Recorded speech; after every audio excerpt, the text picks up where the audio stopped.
10ஆம் வகுப்பு மாணவர்களே வணக்கம். 10ஆம் வகுப்பு பொதுத் தேர்வு கணித வினாத்தாளில் கேட்கப்பட்ட 34, 36, 37ஆம் கேள்விகளுக்கான விடைகளை இந்த வீடியோவில் பார்க்க போகிறோம். ஆங்கிலம் மற்றும் தமிழ் வழியில் அனைத்து மாணவர்களுக்காகவும். 34வது வினா பாருங்க. ஆல்ஃபா கமா பீட்டா என்பன 7x² + ax + 2 = 0வின் மூலங்கள் மற்றும் பீட்டா மைனஸ் ஆல்ஃபா கொடுத்துருக்காங்க -13/7 எனில் ஏயின் மதிப்பு காண்க. இங்கிலீஷில் if alpha beta are the roots of 7x² + ax + 2 = 0 and if beta minus alpha = -13/7 find the values of a. So a எப்படி கண்டுபிடிக்கிறேன்னு பார்க்கலாம். நமக்கு ஒரு ஈக்குவேஷன் கொடுத்துருக்காங்கல்ல, அதை எடுத்து எழுதிக்குவோம். 7x² + ax + 2 = 0. இதை நாம் ax² + bx + c = 0ங்கிற அந்த ஸ்டாண்டர்ட் ஃபார்மோட கம்பேர் பண்ணுவோம். பண்ணும்போது நமக்கு கிடைக்குது a = 7, b = a, c = 2 அப்படின்னு. நமக்கு தெரியும் மூலங்களின் கூடுதல் அவங்க கொடுத்துருக்காங்க, ஆல்ஃபாவும் பீட்டாவும் மூலங்கள் அப்படின்னு. அப்படின்னா மூலங்களின் கூடுதல் ஆல்ஃபா ப்ளஸ் பீட்டா, அதுக்கான ஃபார்முலா நமக்கு தெரியும் -b/a that is equal to -b. பிங்கிறது நமக்கு என்ன a -a/aக்கு 7 -a/7. மூலங்களின் பெருக்கல் பலன் alpha beta, formula c/a. c நமக்கு சமல c 2, a 7. அடுத்து நமக்கு கொஸ்டினில் கொடுத்துருக்காங்க பீட்டா மைனஸ் ஆல்ஃபா = -13/7 அப்படின்னு. ஸோ நாம் அதை எழுதிக்குவோம்.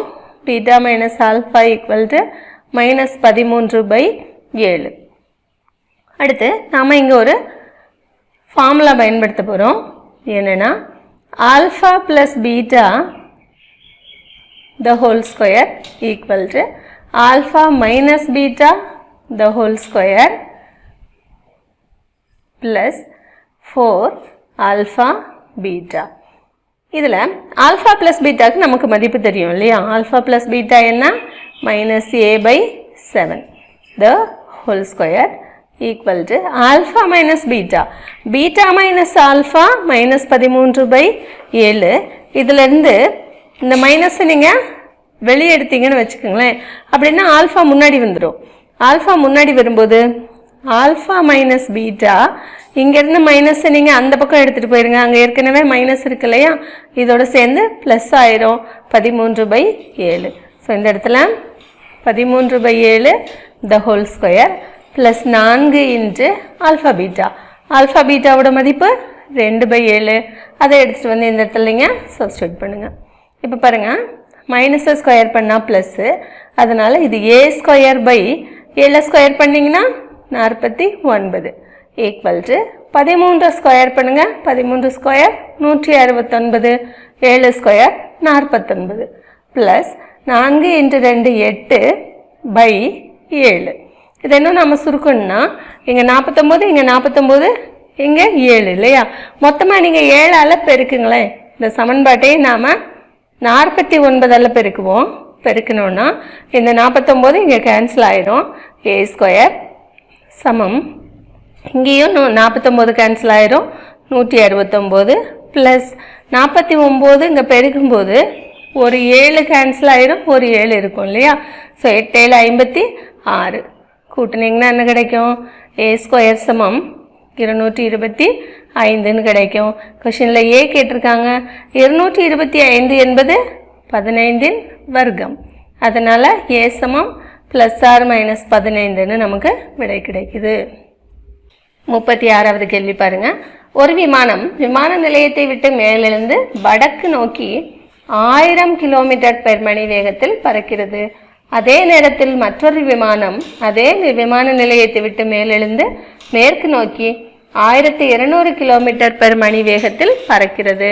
1½ மணி நேரத்திற்கு பிறகு இரு விமானங்களுக்கு இடைப்பட்ட தொலைவு எவ்வளவு இருக்கும் அப்படின்னு கேட்டிருக்காங்க. இதுக்கு உங்களுக்கு முதல்ல டைரக்ஷன்ஸ் தெரியணும். படத்தில் டைரக்ஷன்ஸ் எப்படி இருக்கும்னா, இது வடக்கு, இது தெற்கு, வடக்குன்னா நார்த்து, தெற்குன்னா சவுத்து, இது மேற்கு, அதாவது வெஸ்ட்டு, இது கிழக்கு, ஈஸ்ட்டு. இதிலிருந்து நம்ம படம் வரைய போகிறோம். ஒரு விமானம் ஃபஸ்ட்டு ஃப்ளைட்டு, ஃபஸ்ட்டு ஏரோப்ளேன் வந்து வடக்கு நோக்கி நகருது இல்லையா? இது ஏரோட்ராம்னு வச்சுக்கோங்க, ஏர்போர்ட். இங்கேருந்து வடக்கு நோக்கி நார்த் டைரக்ஷனில் போகுது. என்ன ஸ்பீடில் போகுதுன்னு சொல்லியிருக்காங்க? 1000 km/h ஸ்பீடில் போகுது. இதுக்கு என்ன மீனிங்னு உங்களுக்கு தெரியுமா? 1 ஹவரில் அந்த ஃப்ளைட் 1000 kilometers போயிருக்கும். கொஷினில் சொல்லியிருக்காங்க அந்த 2 ஃப்ளைட்டும் 1.5 hours ட்ராவல் பண்ணியிருக்கு அப்படின்னு.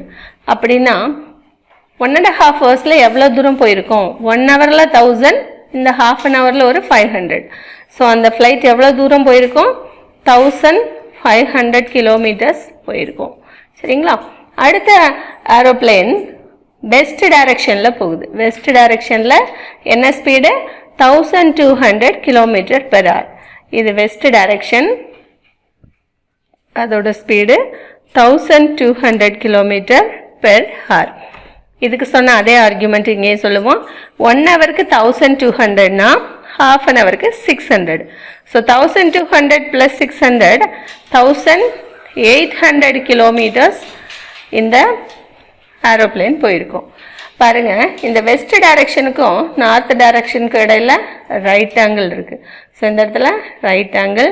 கொஷின் வந்து 1.5 hours கழித்து அந்த 2 ஃப்ளைட்டுக்கும் இடையில எவ்வளோ தூரம் இருக்குது, அந்த 2 ஃப்ளைட்ஸுக்கும் நடுவில் இருக்கிற அந்த டிஸ்டன்ஸை உங்கள்கிட்ட கேட்டிருக்காங்க. இந்த டிஸ்டன்ஸை கண்டுபிடிக்க சொல்லியிருக்காங்க. நீங்கள் இதுக்கு ஏபிசின்னு பேர் போட்டுக்கலாம்.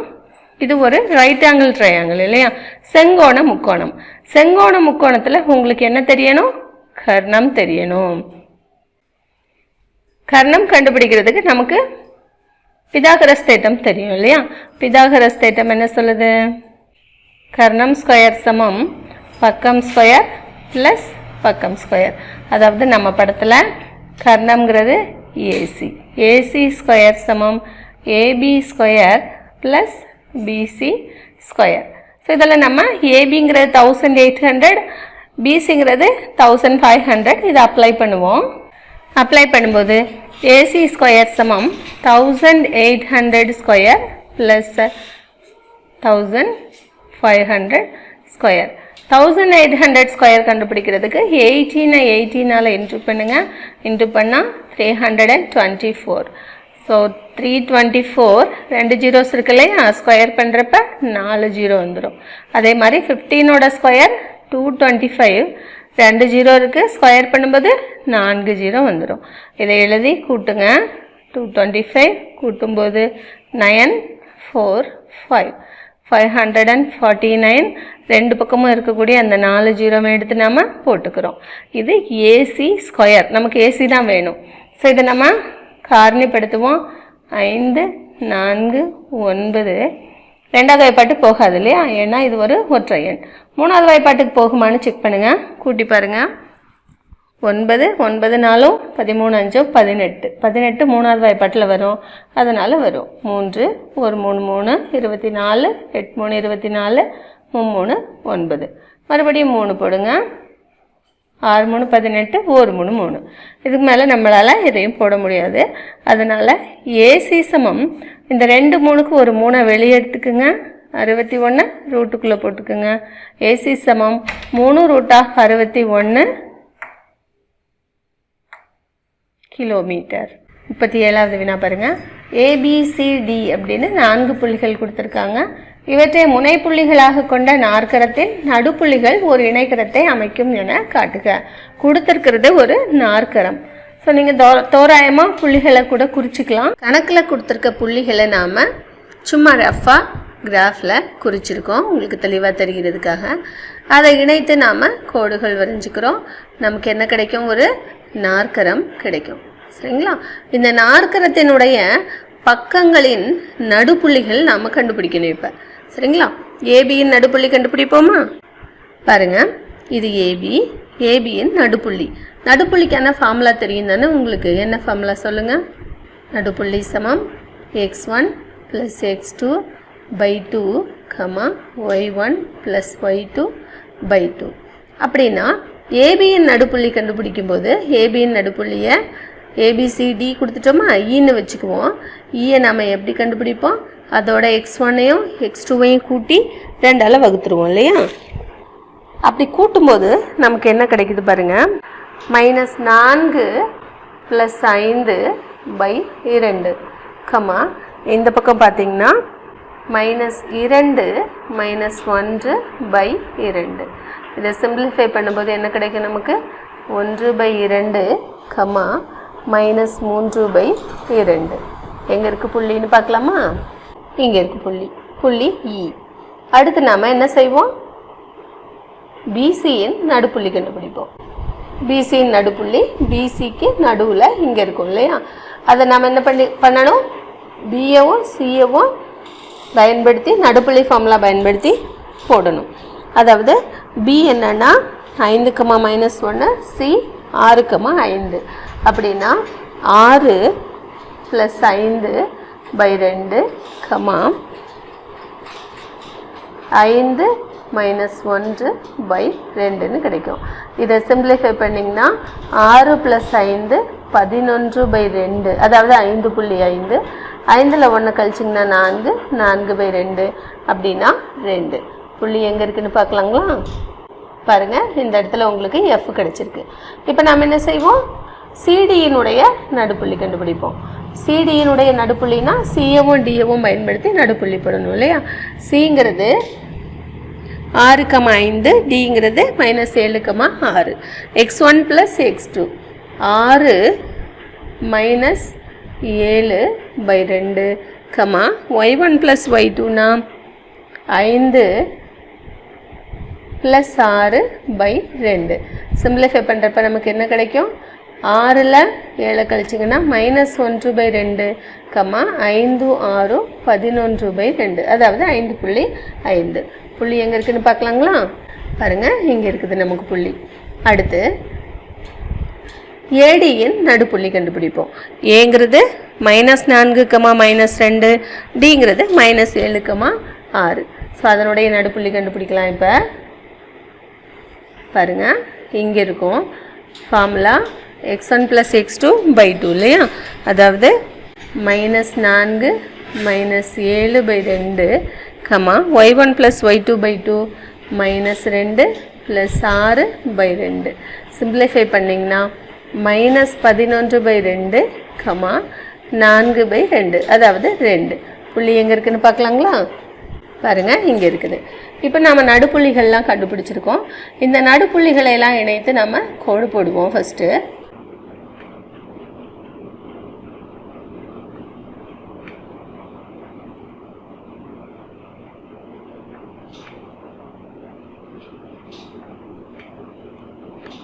இந்த நடுப்புள்ளிகளை எல்லாம் ஜாயின் பண்ணி கிடைத்த உருவம் ஒரு இணைகரம்னு சொல்லணும். அப்படின்னா நம்ம ஒவ்வொரு பக்கத்துக்கும் சாய்வு கண்டுபிடிக்கணும். இதோட சாய்வும் கண்டுபிடிச்சி சமம்னு சொல்லணும். இதோட சாய்வு கண்டுபிடிச்சி சமம்னு நம்ம சொல்லணும். சரிங்களா. அப்போ நம்ம ஃபஸ்ட்டு என்ன கண்டுபிடிப்போம், இஎஃப்பின் சாய்வு கண்டுபிடிப்போம். முதல்ல சாய்வுக்கான ஃபார்முலா எழுதிக்குங்க. ஃபார்முலாவுக்கு மார்க் கொடுப்பாங்க.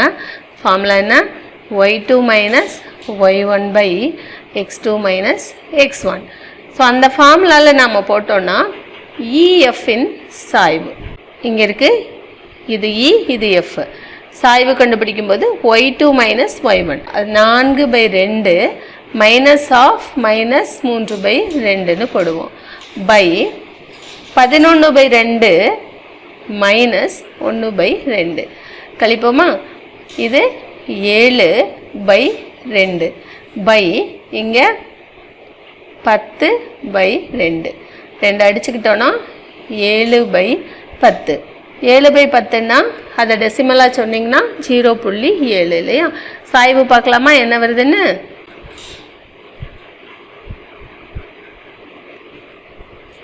பாருங்கள், இந்த கோட்டு துண்டோட சாய்வு 0.7ன்னு வந்திருக்கு. அடுத்து நாம் எஃப்ஜியினுடைய சாய்வை கண்டுபிடிப்போம்.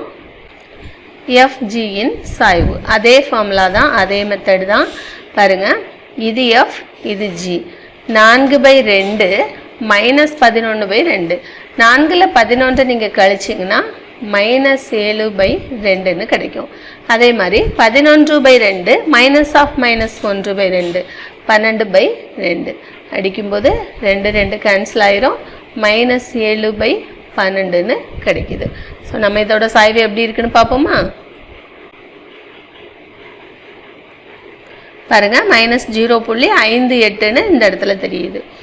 அடுத்து நம்ம எந்த லைனுக்கு சாய்வு கண்டுபிடிக்கணும்? GHக்கு. அதே ஃபார்முலா தான் GHன் சாய்வு. G இங்கே இருக்குது, H இங்கே இருக்குது. பாருங்கள், -11/2 இங்கே -1/2 +11/2. இந்த 11/2லேருந்து இந்த 4/2 கழிச்சிங்கன்னா 11ல் 4 கழிச்சிங்கன்னா 7/2 கிடைக்கும்.